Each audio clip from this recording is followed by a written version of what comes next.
Hello, I'm Heretic Dave, and today we're talking top tips. It's not a battle report, it's a top tip video. I've done a few top tips videos around things like terrain layouts, deployments, army list building, things like that. This one's going to focus more on the movement phase. So I've got a table set up with some armies. I'm not going to play the game, but I will move the pieces around and explain why things are being moved in a certain way and things to think about in your movement phase so you can make the most out of the most important phase in the game, because as we all know, movement wins games. So there's going to be lots of discussions and tactics around movements today, and I'm going to be sort of showcasing as many things as I can. I've made a list of things to think about in the movement phase. I'm not going to be playing with myself. If you want to see me playing with myself, check out my OnlyFans. I'll put a link below. No, I'm only joking. But I'm not going to play it myself. But if you do want to subscribe to something that isn't OnlyFans, you can become a YouTube channel member, or you can hit subscribe so you don't miss an episode, or you can smash the like button, or do all the things to help support me and the channel. That'd be great. I do a video every week. Most of them are battle reports, and if you want to become a channel member, you get early access to some videos. You get some members only videos, and you get access to Discord as well, depending on what tier member you want to be. So that's what we're going to be doing today. I'll start off by discussing very quickly the deployment and going over what things are going on. And then I'll move some models and explain movement and things to think about in the movement phase. Okay, so very quickly I will go over what the armies are and what tricks they have, because obviously that's something you always have to bear in mind when you're doing your movement phase. So today we've got Death Watch, and we've got Tyranids, so Xenos Hunters versus Xenos, very thematic. I've set up a very simple-ish board. I haven't gone over the top with making it look fancy, but it looks fine and it's practical. That's the most important thing, because this is a tactics video, not a fancy, awesome-looking battle report like most of my other battle reports. So Death Watch...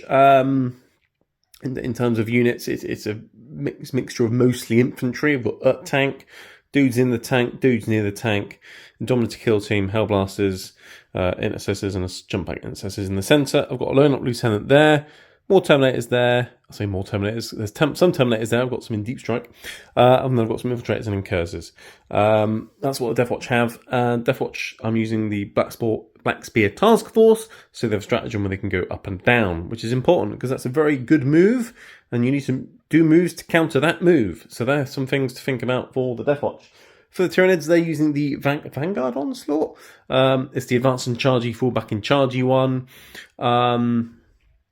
It's also the one that has a stratagem for up and downy as well. So they're both got armies that have up and downies. There's a Lictor here that's infiltrated, it's Lone Op. There's Scouting Genius Stealers on each flank. There's Hormagaunts here as well. A non-emissary on the flank there.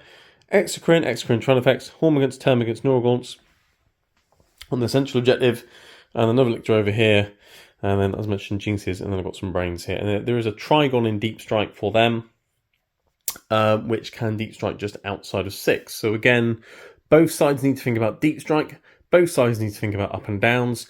Both sides have got infiltrating stuff. Both sides have got scouting stuff. So there's going to be lots and lots of movement from both of these armies. So there should be plenty of things to talk about. Very simple deployment I've done here. Just Dawn of War, just to keep it as straightforward as possible. Because, you know, we're talking tactics here, not deployment. If you want to look at tips on deployment, check out my other top tips video on deployment, which is in the same playlist as this video. But yes, so that's very quickly the armies and what they're going to be capable of doing. So yeah, I'm going to sort of play the first turn for one of these armies. It doesn't really matter which. And then I'm going to talk through the moves and what I've done. And yeah, we'll sort of go from there, I guess, and start discussing movement and things to talk about in the movement phase. As mentioned, I have a list of things that can be talked about in movement, which are important, things that you can do, things that are worth thinking about. And yes, let's get into some movement tactics and move through this video. Right, okay, so I've rolled the dice. The Tyranids are going to be going first. I've essentially just done the scout moves so far, and that's it, and then I'll get into the movement. But scout moves are sort of like initial movements. So scout moves, you know, if you're not going first, you generally want to hide your scouting units. So the Incursors for the Death Watch were in front here, that they've scouted backwards, because that makes sense. that they can't get shot at now because ground floor block line of sight. At least that's how I do my ruins. And they've also scout moved in such a position that if someone's this side of the wall, they're more than an inch away. Or at least that's the intent. I haven't bothered measuring it to the exact millimetre, but there we go. So essentially what that means is it's always a good thing to do when you're moving stuff. If your unit that doesn't particularly want to be charged, have it a bit away from the wall. So you want essentially the front of their base more than an inch away from the front wall, so someone can't get to engage them from this side of the wall, and they can't fit their base there because the base is too big. So for them to be charged, essentially someone would have to come around to engage them from the sides. So it makes charging them a lot more difficult, and they're also hidden from shooting.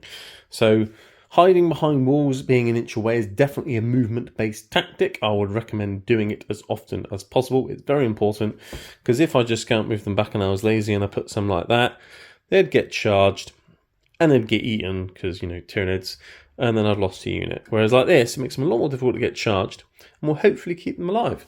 So that's something to bear in mind. I also did the same here in deployment as well. The Hellblasters and Jump Back Intercessors are all in this ruin near the wall, but they're actually far enough away from the wall, so again they can't be charged from the other side of the wall.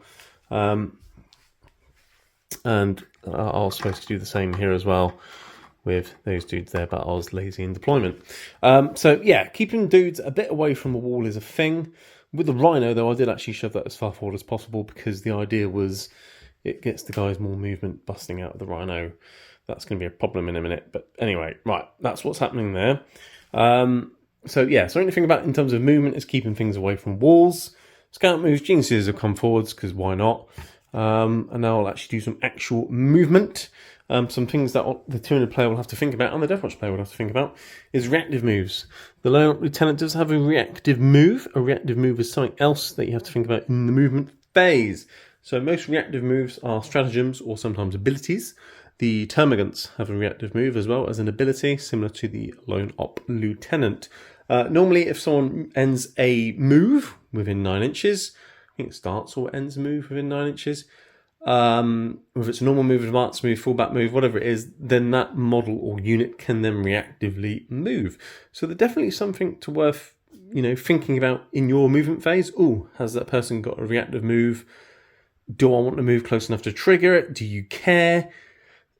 Or if you have a reactive move, what do you do with it? So I'm going to do the Tyranid movement phase now, and then come back and see what this Lone Op Lieutenant has done with his reactive move.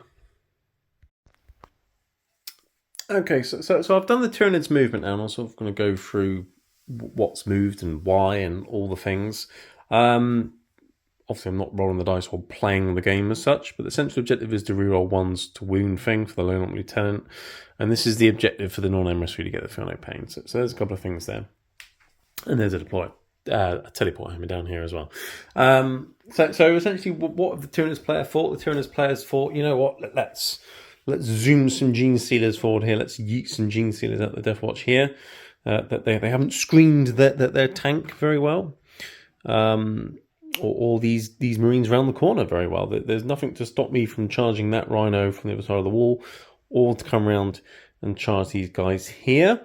The Deathwatch player could have maybe infiltrated a unit here and move blocked the charge from the Gene Stealers, and in turn that would have slowed down the scout move as well. But the Tyranid player was very sneaky.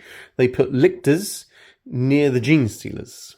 So they've infiltrated in front of their scout moves, which is very good. It almost guaranteed that they could get their scout move off and start throwing stuff forwards. Yeah, some infiltrators could have gone here, or maybe the Deathwatch player could have deployed a little bit further back to try and prevent getting charged. But if Gene Stealers are scouting 8 and they're moving 8 with advance and charge, basically you're going to get charged unless you're literally all the way back here. So you can't just hide from it. So they're going to have to take that charge on the chin, I think, the Deathwatch.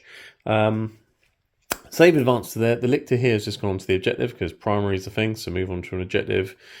He's also got Lone Op, so he should be fairly okay there. I guess you could arguably put him as far away as possible, make the most out of the Lone Operative, so let's do that. And then the reason why the Gene Stealers have gone towards the wall and not round the flank is because Overwatch. Overwatch is something you have to think about in the movement phase now, not just the charge phase. If they'd ran over here, there's an Indomitor kill team here. Most of them aren't in the ruins, so they wouldn't be able to see. But the Deathwatch veteran kill team here has some heavy flamers and some guns as well. So if they did move around the side, they would probably get Overwatched and I'd lose some Gene Stealers. So they're staying hidden, and then when they charge, again, they can't get Overwatched because you Overwatch basically essentially at the start of the charge move. You can't Overwatch after a unit's finished charging because, well, you can't shoot if you're in combat with something. Unless it's in your own shooting phase and you have pistols or you're a tank. But that doesn't apply in the movement phase or the charge phase. So they've moved there. They're hiding. They're ready to charge. They're staying out of Overwatch because that's something you have to think about in the movement phase is Overwatch. So they thought about that. And then it's only a few inch charge here to get round the side. So they'll probably go into that unit and probably the Rhino. Something to think about in the movement phase and the shooting phase really is pre-measuring. So before you even start moving your model, go right, that unit's, 14 inches away from the Rhino. They're going to move 8. They've got an advance. It's almost a guaranteed charge. If you wanted to charge something that was, say, 20 inches away and you got a 4 on your advance, so you move 12, then you're 8 inches away from your charge target. So pre-measuring things help you know what your charge will need to be before you even get to the charge phase. And, make a note of it, maybe put some dice near them to say, yep, they've got an 8-inch charge into that. So when it comes to the charge phase, there's no argument with your opponent. You can't go, oh yeah, it's actually a 7, now I've measured it again in the charge phase. No, just sort it out in the movement phase. Figure out exactly what you need, and then we'll get to it when we get to it. So they've moved there. They've pre-measured the charge. It's almost a guaranteed charge, and they're avoiding the Overwatch. Lictors on the objective because primary objectives is something you have to think about in the movement phase. Moving on to objectives to do actions or primary points or whatever it might be. Tyrannus players also thought about screening. So the Lictor here, the Hormagaunts there, the Brain Bugs back here, and all this mess here. As well as the X-Crane over there and the Hormagaunts, which for some reason I didn't bother moving all of them. That they're actually screening out very effectively any deep striking from the Deathwatch. That's a good amount of ball control they've got there because of their speed. Because obviously Deathwatch, like the Tyranid player in this game, can do the up and downy thing to deep strike turn 1, or at the end of your opponent's turn you can pick something up and drop it back down again. So they've thought about screening deep strike. That's something you have to think about doing. They've done that. They've screened out. That's fine. Non-adversaries moved here again. I've got a Lictor sitting on the objective. Probably didn't need to be that far forwards. I could probably stick him back there actually. That makes more sense because the Norn's on the objective anyway. So let's do that. And these Gene Stealers here and the Hormagaunts all moved forwards. Hormagaunts running onto the middle objective. Maybe I had area denial. Maybe I'm just chucking something on the middle objective so the Deathwatch have to kill them to stop me scoring primary. I've chucked some Hormagaunts there. Gene Stealers here. Tried to run after the Lieutenant Man who was here. But he reactively moved and ran away. So it's a longer charge now if they decide to go for it. And then they'll have Gene Stealers here. They'll probably kill the Lone Lieutenant. But then they've got Gene Stealers there and they just lost a bunch of Gene Stealers and a Broodlord just for killing a Lone Lieutenant. So it's probably not a good trade. And what the Tyrannid player has also done here, I say the Tyrannid player, it's me, I've put the Gene Stealers and the Broodlord a bit away from the wall, so again they can't get charged through the wall. Both walls as well. So if someone wants to charge these Gene Stealers, they're going to have to come around this flank here. They'll also have to come here to actually shoot them. And to be honest, there's a bigger threat. So that this objective should be locked down, I think, for a turn. Mid objective can probably get cleared. Gene Stealers will probably go in, kill some dudes, and then Gene Stealers will get murdered. But in terms of moving and things, what they've demonstrated here, the Tyrannid player, is screening. They've demonstrated looking out for Overwatch, pre-measuring charges and things. And there wasn't any move blocking as such, because there was nothing to move block with. We saw some reactive moving going on here. So essentially they just ran away just to go, if you want to charge me, you can, but then you're dead. So yeah, okay, that's fine. And obviously we're on about getting hold of these objectives in your movement phase to make your opponent do something about it. So I'll very quickly see what happens in the charge and fight phase and shooting phase. There won't be much of it. And then we'll come back for the Devwatch movement phase and sort of talk through some things they could maybe do. Right, just very quickly done the fight phase. Geniuses went in, damaged the Rhino, killed about half this kill team. Kill team piled in, fought back, killed a couple of Genius Sealers. So that's what's going on there. The Indomitor kill team could have heroically intervened and maybe killed a couple more Genius Sealers, but it could have stopped the Indomitor kill team from doing anything, because then they'd be locked in combat. So they decided not to heroically intervene or anything. So that's that. It looks like that. So it's also kind of penned the Deathwatch in a bit of move blocking going on the charge, really, because then if the guys want to get out the Rhino, they have to sort of get out this side, and they probably want to go towards that objective. So, yeah. So that's that. At the end of the Tyrannid's turn, the Deathwatch aren't going to pick anything up to redeploy or anything, because it's very well screened out. As mentioned, the Tyrannid's player have done a very good job screening out deep strikes and things. So, yes, let's go into what the Deathwatch can do in their movement phase and talk through what they've moved and why and things. Okay, in the Deathwatch turn, they've done some moving, and I'm going to go through the moves that they've done and why. So the first thing they did is overmove this unit of Geniuses. They must die. They're Geniuses. They're right in their face. I have to kill them. The Judiciar, El Chapo, and his Marines got out of the Rhino, disembarked the 3 inches, and then moved. That's then a 5-inch charge. It's been pre-measured, I think, 5-inch charge into Lictor. Yes, Lictor has to fight first. He might kill a couple of Marines, but they should smash that Lictor, take that objective, and they've got a strong fight first unit on an objective, which will be mostly hidden from guns. Yes, there's Zoanthropes there, but then if Zoanthropes come out, then they come out and they're exposed. But either way, they have to try and take that objective. Then what's happened is Watch Captain Artemis's unit, what's left of it, fell back into the Rhino, and then the Rhino itself then actually fell back to get out of combat with these Genius Sealers. The Indomitor kill team moved into the ruin, and they're going to light up these Genius Sealers like a Christmas tree and delete the Genius Sealers.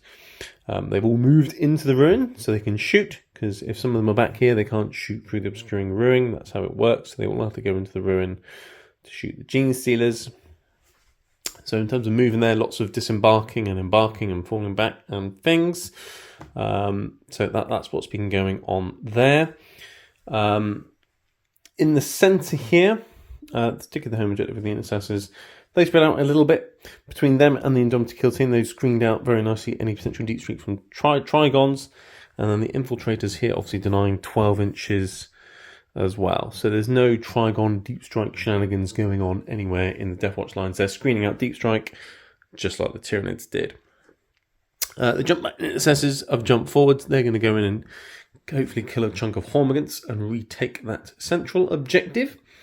They got flies, so they can, and they're infantry, so they can just fly straight out, have a good time there. They're going to love life. That's absolutely fine. That itself was pre-measured, and it's a guaranteed charge because they were literally there, 12 inches out, boom, they're straight in. Obviously, these Geniuses are very difficult to charge because of where they were. So instead, what the Space Marine player is going to do is going to shoot them. As mentioned, to shoot them, they'll have to come from this side here because line of sight blocking walls. So the Incurs is advanced to shoot out, line them up, so then they can get +1 hit. Terminator is advanced out. There's a stratagem to advance and shoot for Deathwatch. Terminator is advanced. Shoot Genius Sealers. Probably won't kill all of them, but should take a chunk out of them with a lot of, frag missiles and storm bolter shots and bolter shots, and should take a chunk out of those Genius Sealers. Yes, there's a problem here from Mr. Norn Emissary. But the Incursors are in front of the Terminators, so if the Norn Emissary wants to charge those Terminators, they have to kill these Incursors first. They're charge blocking.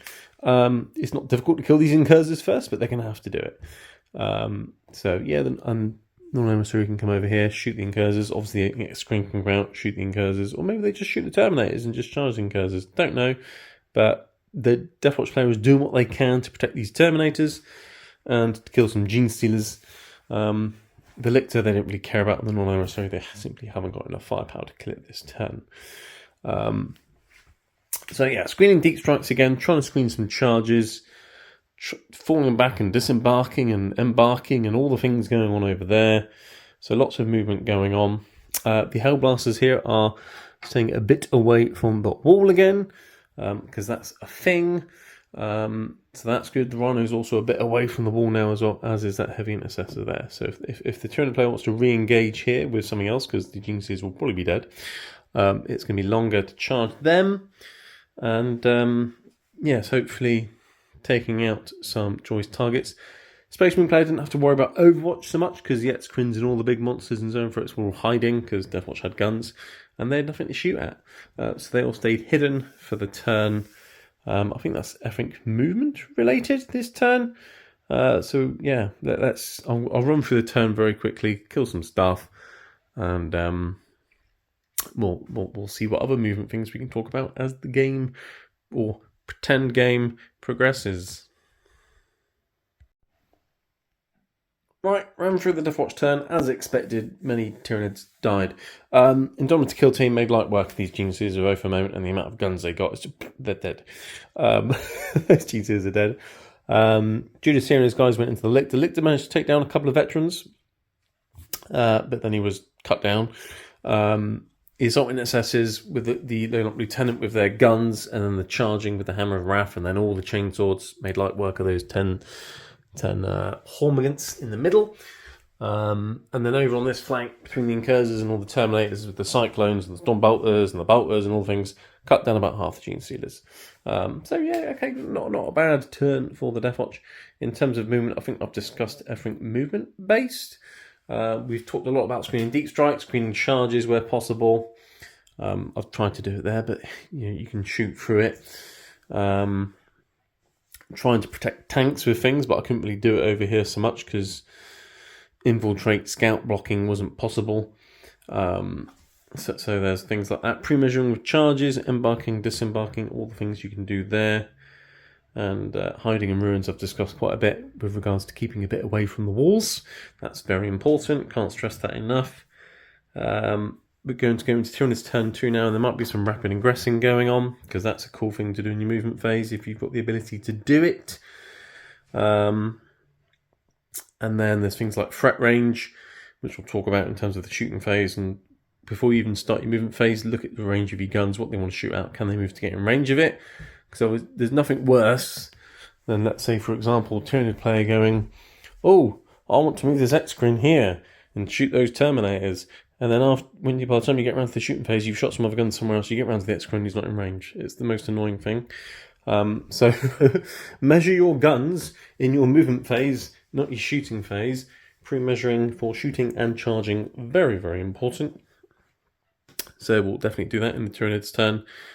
And sticky objectives we've mentioned, moving to get onto objectives we've mentioned. Yes, Tyranid's turn 2. Okay, end of Tyrannid's turn to movement phase. I'll go through what's moved and why and talk through movement and stuff because it's a movement top ticks video. So as mentioned, I've mentioned a lot about hiding an inch away from the walls and things with units. And here, I purposely, with infiltrators, didn't do it to then showcase what happens if you don't do it. Essentially, the geniuses that were here, advance, they can advance and charge. They're going to go eat some infiltrators because what the infiltrators could have done, but didn't do, is they could have advanced, run up here, let's pretend he's downstairs, and they could have very easily stopped themselves from getting charged unless the geniuses went all the way around to there. But, unfortunately, they didn't. They just stood behind the ruin because they thought, oh, we're perfectly safe here. We're miles away. And maybe they thought the Terminators and the Incursors might kill a bit more of the Gene Stealers. But either way, that didn't happen. They didn't charge block effectively by using the walls. And now they're going to get eaten by the Broodlord and his Gene Stealers. So there's a prime example of what happens when you don't do it. Even when you think you don't need to do it anyway. They could have very easily gone up an inch away from all those walls. Geniuses wouldn't have been able to get around this side because there's dudes in the way. And they wouldn't have been able to... And they would be able to get around here, but it would be a much longer charge if we pretend there's a guy there. Whereas now it's like a 1 or 2 inch charge and they're just dead.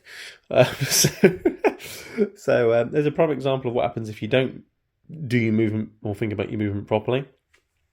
Over here, non-emissaries move forwards, Hormigants threw themselves forwards, Lictors moved, basically dumping as much on that objective as possible because the non-emissary might be going flying off the objective. So let's put other stuff on the objective. And the X-Crins and the Tranifex have positioned themselves and they've pre-measured the move and the shooting. They're all in range to shoot the Terminators and or Incursors, so there's going to be lots of pain over there. At the same time, the Tyranids are also screening out quite well all over the place. Neurogaunts is spread out a bit. Termagants have ran forwards. Not advanced. Actually, no, they have advanced, sorry. Because they're not going to charge. They're just going to... I've put a few on the objective. That's 6 OC there now. So even if I don't kill the Assault Assassins, they've taken the objective. So moving to deny objectives is definitely a thing, especially if you've got models with good OC, such as Termagants or Hormagants or Intercessors, anything that's battle line, essentially, you know, veterans, or what else? I know, Guardsmen, things like that. If you can just get a few models onto an objective, you can get decent OC, you can easily nick objectives from the opponent for their command phase and primary scoring with simply moving. You don't need to kill stuff off objective, you can just move and deny. So that's what we've done here. We've moved to deny this objective. We've moved to secure that objective, and also gives more board presence here and denies more deep strike space just by throwing some Termagants forwards.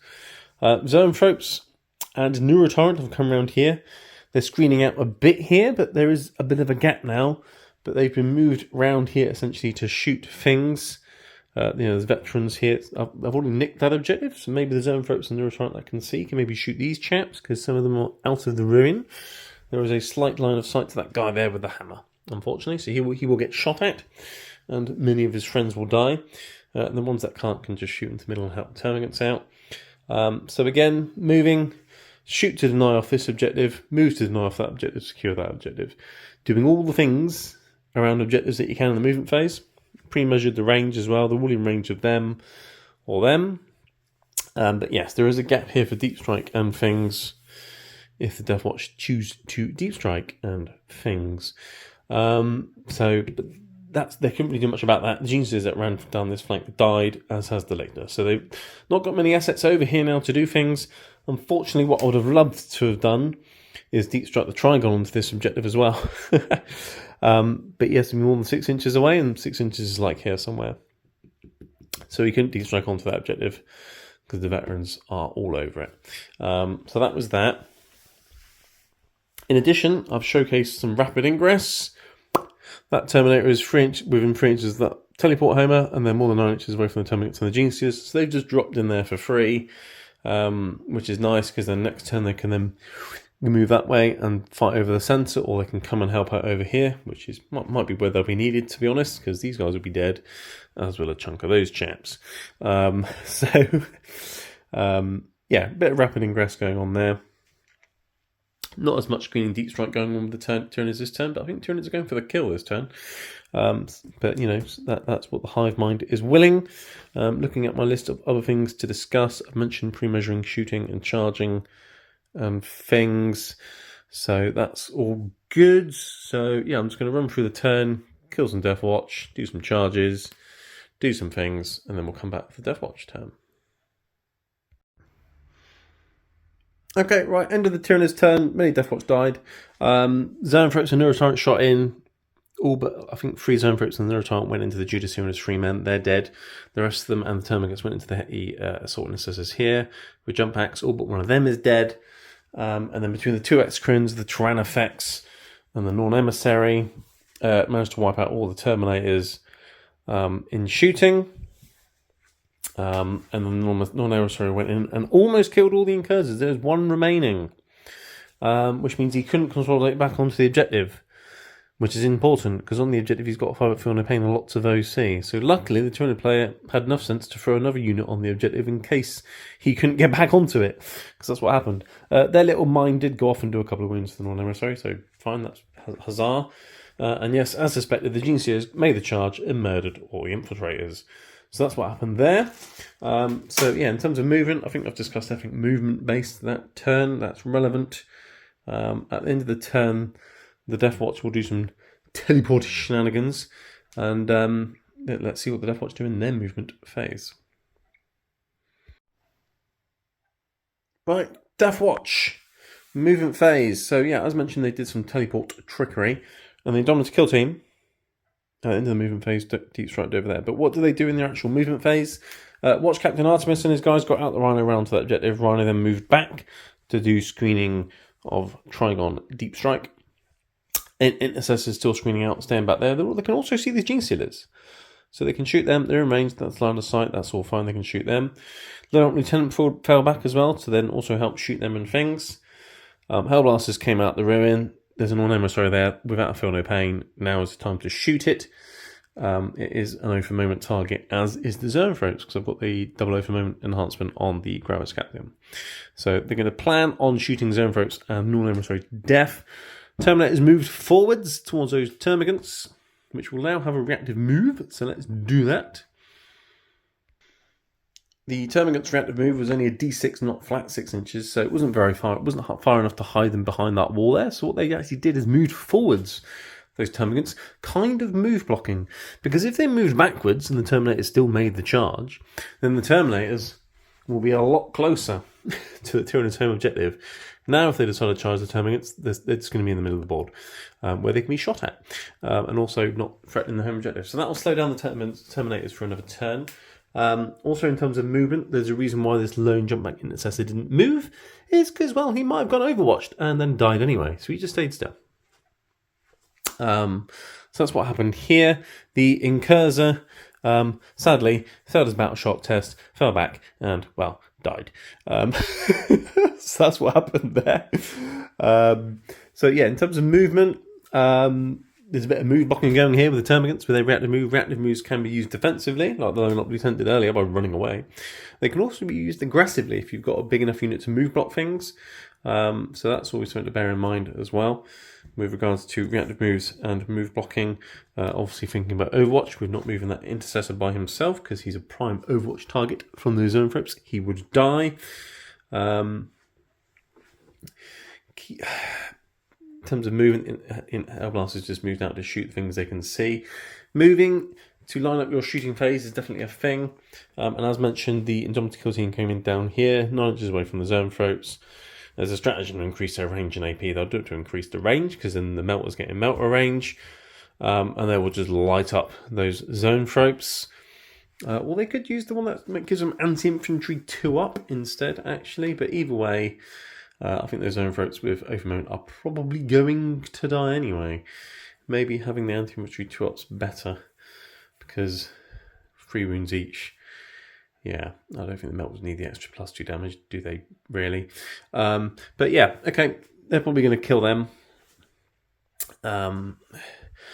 Terminators will make short work of those Termagants along with that jumping intercessor, I'm sure. And then Hellblasters plus crap missiles shooting into an all-name straight. That hasn't got to feel no pain and is O for moment target.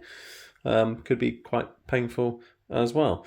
So I don't think there's anything else movement related. The Trigon didn't rapid ingress because when it rapid ingresses, it has to be 9 inches away, not 6. And again, it's very well screened out. I mean, it could rapid ingress down here, but the Tyranids are going to keep him safe in case they get something useful next turn, or you know, who knows? Who knows? These Tyranids might die, and then they might suddenly get behind enemy lines, and then they can just drop him back down there. Because if they could rapid ingress him here, and then okay, you can advance and charge. You'll come out and get overwatched and be damaged. So not going to rapid ingress. We've already shown how effective rapid ingress can be with those Terminators there. So Deathwatch still screening as much as possible. Termagants doing move blocking and things. And yes, obviously Deathwatch moving on to this objective, because Watch Captain Artemis being there means that once they've deleted those Zoanthropes, the Indomitable Kill Team can then run off and go and kill other stuff, and I've still locked down that objective. And then obviously moved on here to try and delete these Termagants to deny that objective. I can't deny this objective this turn for the Deathwatch through movement or shooting. I simply cannot kill those Hormigants. They are nicely hidden there. I could have moved the Terminators this way, but it would be a long charge, and that's more guaranteed. Go with the safe bet, I think, is the way to go. So that's the movement and things. Everything's in range. I've pre-measured everything. Everything's in range with what needs to be in range with. So let's do the shooting phase and come back after the Deathwatch turn. Right, at the end of the Deathwatch turn, it does look like this. As expected, anti-infantry 2-up with a whole unit of Indomitable Kill Team shooting infantry Zoanthropes. They only have 4-up saves. Well, they're dead. They're dead, funnily enough. Unit of Terminators with the Assault Intercessor with all their Stormbolters, Pistol, and the Charge. All of those Termagants are dead. All the crap rockets and the Hellblasters all went into the Lorn Emissary, and that died as well. A couple of Hellblasters did die from Hazardous, but that's fine. And the Intercessors shot through, killed a few Gene Stealers. So not a bad turn for the Death Watch. In terms of movement, as mentioned, the reactive move of the Termagants I think was genius, because those Terminators are then stuck in the middle and not right in the Tyranids lines, which means the X-Quins can sort of gang up on them and blast the crap out of those Terminators now. So that's a thing. So I'm not sure the Death Watch will hold that objective come their next turn. But I think this side is pretty much locked down for the Death Watch now. They did have a lot over here. They had 10 veterans with Artemis. They had 5 veterans with a Judicia and a whole Indomitor kill team. They had a lot over here. The Tyranids had a unit of Geniuses, a Lictor, and some Zone Preps. They had a fair bit as well, but yeah, they got overwhelmed on that flank. On this flank, it's very much all Tyranids. Yes, the Lorn Emissary is down. Yes, a lot of the Geniuses are dead, but there's no Death Watch here whatsoever. Terminators died, Cursors died, Infiltrators died. So that flanks the Tyranids. Centre, it's trading going on in the centre at the moment. Yeah, there's not many Tyranids in the middle at the moment, but there are some Neurogons just behind that wall, and there is lots of big monsters back there ready to shoot and kill these Terminators and that jump back Intercessor. So both sides have been screening deep strikes pretty well. In terms of screening charges, yeah, okay, with the sitting behind the ruins thing is working very nicely. Not able to use Infiltrators to screen that initial Genestealer charge was bad, but that Lictor being there kind of made me not want to put a unit of Infiltrators there, because I couldn't get... If that Lictor didn't infiltrate here, then I would have strung out the Infiltrators as far forward as possible, and then the Genestealers would be traded for a unit of Infiltrators. And then as I showed here, when you don't put your infantry a bit away from the wall, it can come to bite you. What the Tyranids have done very well and very effectively is to stop their monsters getting shot at. With the exception of the Lorn Emissary, but that's because he ran over there, couldn't kill the Incursors, and then couldn't come back onto the objective and get his Feel No Pain. Didn't have his Feel No Pain, he died. If he was able to consolidate back here, get a bit behind cover and get his Feel No Pain, he'd probably still be alive. So, you know, that's a thing. But yeah, the monsters have been well protected. They've been screened out well by the infantry, moving forward and screening deep strike with the infantry, and also preventing them getting charged or threatened to being charged. So screening is very big in terms of movement and protecting your tanks and your monsters where possible. We've talked a lot about pre-measuring, shooting and charging and things. I'm not going to continue this game. I think I've showcased most things in terms of movement. There are other little tricky moves you can do regarding piling or consolidating or wrapping tanks and wrapping units, but that's charge phase, fight phase stuff, not movement phase stuff, so I'm not going to get into that in this video. But if I go through my list here, we've talked about screening deep strikes and how important that is. If the opponent's got deep strike in units or they've got potential to go up and down, you've always got to think about screening. Both sides here have done a pretty good job. The Rhino there, the Intercessors here, and the Infiltrators that were here before they got eaten. And then again, the Tyranids had a lot of board control and screened a lot of deep strike as well, until the Zone Threats had to come out to contribute to killing stuff, and then the Indomitor kill team was able to squeeze in. So that screening deep strike is important. Screening charges is very important. I try to showcase it a bit here with the Incursors in front of the Terminators, but you can't screen charges when you're getting shot at. But the Termagants did it very well there. Stop the Terminators sort of just shooting the Termagants or charging all the way to the home objective. So that was some charges screened. Protecting tanks and monsters. Tyranids have done it very well. Death Watch not so well, because the Rhino was right up to the wall, but there was a reason for that, and we've gone over what happened there. Pre-measuring for your shooting and charge phase is very important to do in your movement phase. Before you move something and think, oh yeah, that'll be arranged to shoot that, measure it before you move it, or you know, put a dice, move it. Will it then be arranged line of sight? Yes, cool, I'll do that. If not, don't. Because by the time your shooting phase comes around and you suddenly find you're not in range, it's too late. And again, pre-measure your charges in your movement phase as well. Move blocking things. Again, the Termagants, excellent example there of move blocking things. Move blocking is very useful. especially against slower units such as Terminators. If you've just got a unit of cheap chaff that you'll quite happily sacrifice to move block a unit of Terminators or something, or, you know, even if this was like a big unit of Jinxes and let's say I put my Intercessors here, I could be like, yeah, okay, get to my home objective, Jinxes. Oh, you can't. The Intercessors are in your way, you have to kill them first. They then come out, kill the Intercessors, and they just get shot. So move blocking is very key, especially when you've got cheap units you don't mind trading or sacrificing against sort of charging, threatening units. Hiding in ruins, we discussed the thing about being a bit away from the wall, so you're more than an inch away from the outside edge of the wall. That's very important. Transports, we did a bit about disembarking and embarking. Disembarking transports are amazing because when you disembark, you get an extra 3-inch move basically. So when you've got Marines and a Rhino, you essentially get a 9-inch move, which is massive. And obviously, you can chuck one unit out, chuck another unit in, and there's lots of things you can do with transports. So I love transports. Nearly every list I play has transports, apart from Tyranids because I haven't got any. But with my Deathwatch, with my Chaos, I love my Rhinos, I love my Land Raiders.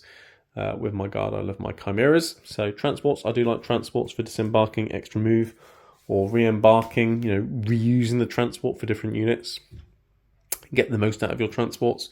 And then once they've delivered their cargo, just use them to screen or tie things up or move block. Or there's nothing more fun than just parking a Rhino in a gap and going, you can't charge your big monster through because I've parked the Rhino in the way. Transports are hilarious for all sorts of things. Move blocking is one of them. Sticky objectives and then moving off of them is definitely a thing.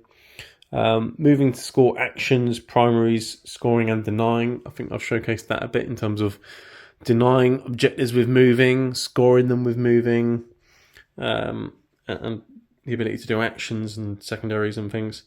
Overwatch, we discussed a little bit around here as to how you can stop being overwatched in the movement phase, because overwatch in the movement phase is definitely a thing.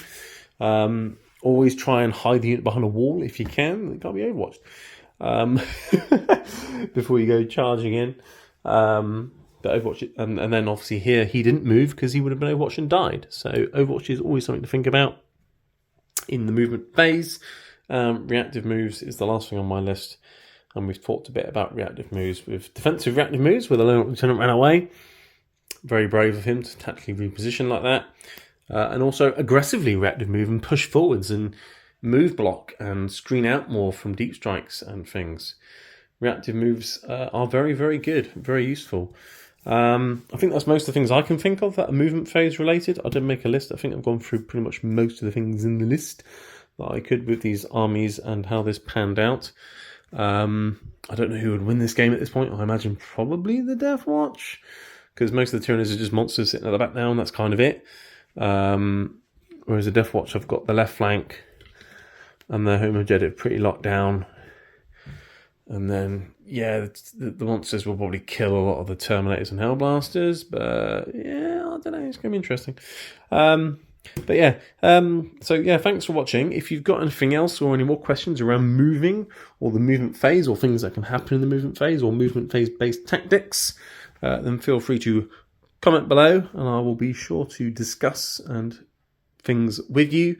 I'll do another video soon-ish on tactics for the shooting phase in terms of target priorities and the order of shooting and things like that. What weapons to shoot into what and why and what order to do it in and all that sort of shenanigans.